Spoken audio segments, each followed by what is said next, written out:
काकडीचा कोरडा बनवण्याकरता मी एक मोठी काकडी घेतली आणि तिची सालं काढून घेतली.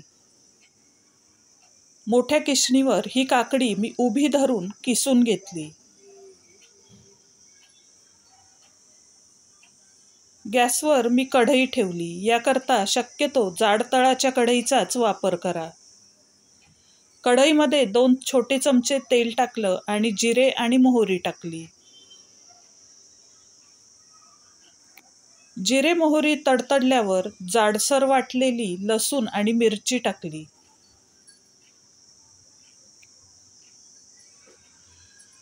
त्यानंतर थोडंसं हिंग टाकलं आणि लसूण मिरची तेलामध्ये परतून घेतली.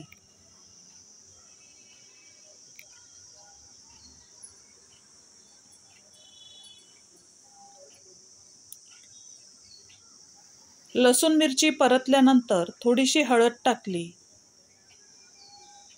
आणि किसलेली काकडी टाकून मिक्स करून घेतलं.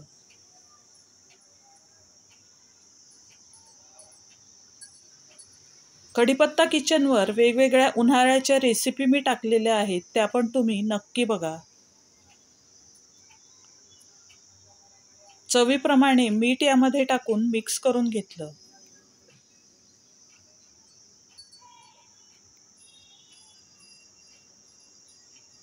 त्यानंतर यामध्ये मी 2 चमचे दही टाकलं. जर तुमच्याकडे दही नसेल तर तुम्ही अर्ध्या लिंबाचा रस वापरला तरी चालेल, पण दह्यामुळे या रेसिपीला जास्त छान चव येते, त्यामुळे शक्य झालं तर दह्याचाच वापर करा. अर्धा चमचा साखर टाकली आणि मिक्स करून घेतलं.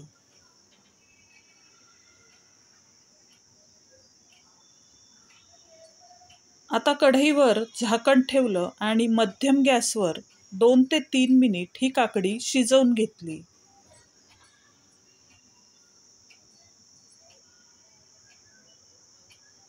दोन मिनिटानंतर काकडी छान शिजली आहे आणि तिला पाणी पण छान सुटलं आहे.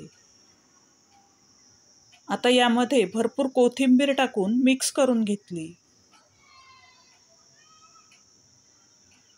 मी 1 वाटी चणा डाळीचं किंवा बेसनचं पीठ घेतलं. त्यातलं 3 चमचे पीठ मी यामध्ये टाकलं. काकडीला किती पाणी सुटलं आहे त्या अंदाजाने त्यामध्ये पीठ टाकायचं. हे पीठ मिक्स केल्यानंतर मला अजून गरज वाटली म्हणून मी 2 चमचे पीठ अजून टाकलं.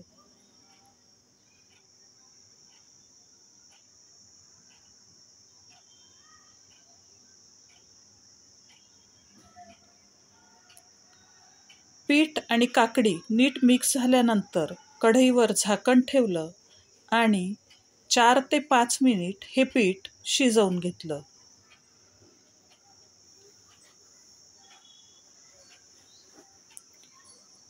हा काकडीचा कोरडा तुम्ही पोळीबरोबर किंवा भाकरीबरोबर खाऊ शकतात, किंवा नाश्त्याला तुम्ही नुसताही हा काकडीचा कोरडा खाल्ला तरी अतिशय चविष्ट लागतो. 4-5 मिनिटानंतर हा कोरडा इथे शिजून तयार आहे. काही जण याला काकडीचा भरडा किंवा काकडीचा झुणका असंही म्हणतात. यावर टाकण्याकरता तडका मी बनवला. त्याकरता मी तेल घेतलं, त्यामध्ये जिरे टाकले. जिरे तडतडल्यावर लसूण टाकला.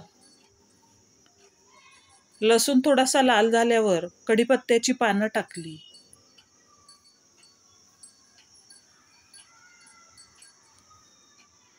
त्यानंतर थोडंसं हिंग टाकलं आणि गॅस बंद केला.